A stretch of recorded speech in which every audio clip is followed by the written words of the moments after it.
Hello and welcome to Maxim Foods Inside Track. Here we are, first week of September. Spring is here, footy finals just around the corner, flowers in full bloom, and most importantly in our industry, it's milk time for New Zealand and Australia.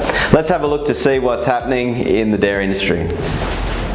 Having a look at whole milk powder, so we saw that negative 5% result last night on the GDT. This was in line with futures expectations and quite some bearish sentiment around whole milk over the last 2 weeks. On the demand side, we saw the Middle Eastern and Southeast Asian buyers decrease in demand, but however, this Northern Asian market was still quite strong. On the supply side, a really good start to the season over in New Zealand, so some good milk supply, some good whole milk powder production. So supply strong, demand a little on the wane in some markets, meaning that decrease in price. In terms of a short to medium term outlook, North Asia is still buying, so there is still good demand there. It's just a question whether these other markets come back into the fold. If that demand does peak up, then we should see a more balanced market. However, yeah, supply conditions are very good in New Zealand. Moving across to skim milk powder, so last night we saw that negative result, which was probably a long time coming for skim. It has surprised us over the last 6 months how pricing has held up. However, yeah, finally that dynamic in supply and demand did see that shift in price overnight.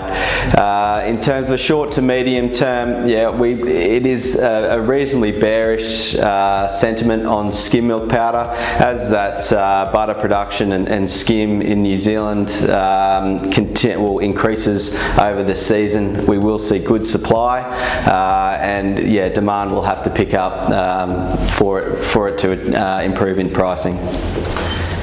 Having a look at butter fat, so if we look on a global scale, in the EU, some good supply and good milk flow in the EU over the last 2 months has resulted in good fat supply and demand a little on the wane over the holiday season. So prices have decreased in the EU. In the US, as we discussed 2 weeks ago on the Inside Track, some real abundant fat supply out of the US, which has seen a lot of product on the export market, which has put pressure on global butterfat pricing. This looks to continue in the short term. If you look at New Zealand, Australia, the GDT last night, we saw a negative 2% result on butter and AMF, which was a little bit more encouraging than first thought. There was some bearish sentiment around this GDT, with Fonterra putting a lot more volume on the C2 GDT last night. So demand did hold up quite well, which would mean that butter is still reasonably firm for Australia and New Zealand. Having a look at cheese, so cheese is a hard one to read at the moment. Good supply out of the States, however, pricing is holding up in the EU, a similar situation. Australia and New Zealand, yeah, there's a few question marks over the supply and demand dynamic.